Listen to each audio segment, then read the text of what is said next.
Hello students, we are back with the second chapter of class 9th Geography Physical Features of India.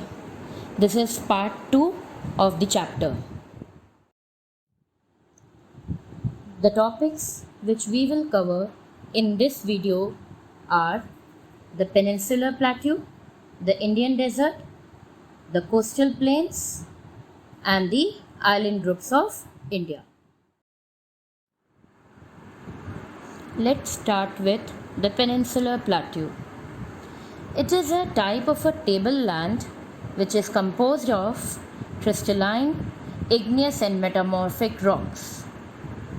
It was formed due to the breaking and drifting of the Gondwana land, that is, the oldest landmass of the earth. The plateau has broad and shallow valleys and rounded hills because of weathering and erosion. Now we will divide Peninsular Plateau into two divisions, that is the Central Highlands and the Deccan Plateau. Let's look at some of the features of the Central Highlands. They lie north of the Narmada River, covering a major area of the Malwa Plateau. The Central Highlands are bounded by Vindhya Range on the south and the Aravalis on the northwest. The main rivers are Chambal, Sindh, Betwa and Ken.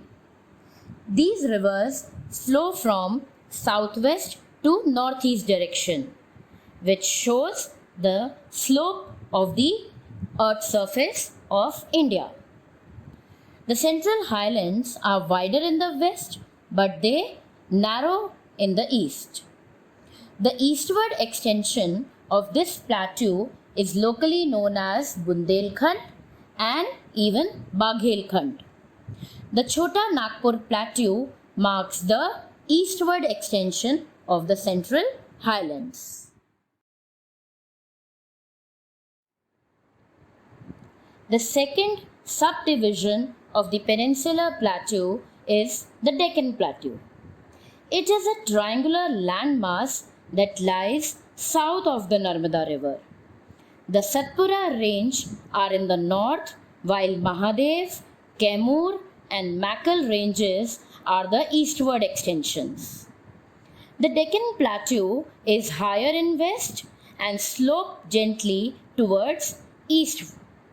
An extension of the plateau is in the northeast, that is the Meghalaya, Karbi Anglong Plateau and North Kakhar Hills. The prominent ranges of this are Garo, Khasi and Jaintia. The Western Ghats and the Eastern Ghats mark the western and eastern edges of the Deccan Plateau respectively. On your screen are given the differentiation between the Western Ghats and the Eastern Ghats.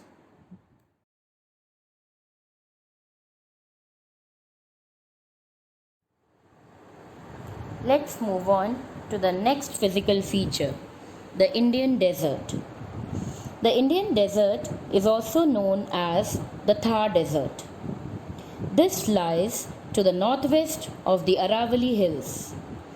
It is also called Marusthali, that is dead land. This region receives very low rainfall. The most important river, Luni, which is also a seasonal stream, originates in the Pushkar Valley of the Aravali Range. The Indian desert is covered by sand dunes. This can be categorized further into Barchan, that is a crescent-shaped dune, longitudinal dune, a sand dune which is crest running parallel to the direction of prevailing wind.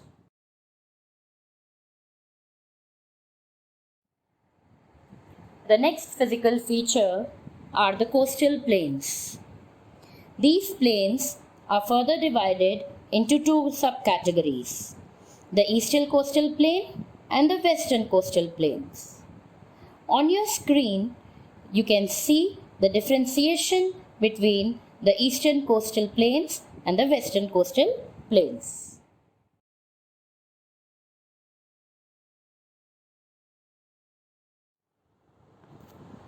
Okay, now the most beautiful physical feature of India, the island groups of India.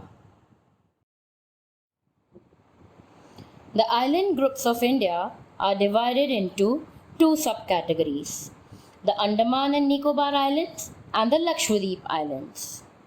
On your screen, you can see the difference between both the island groups.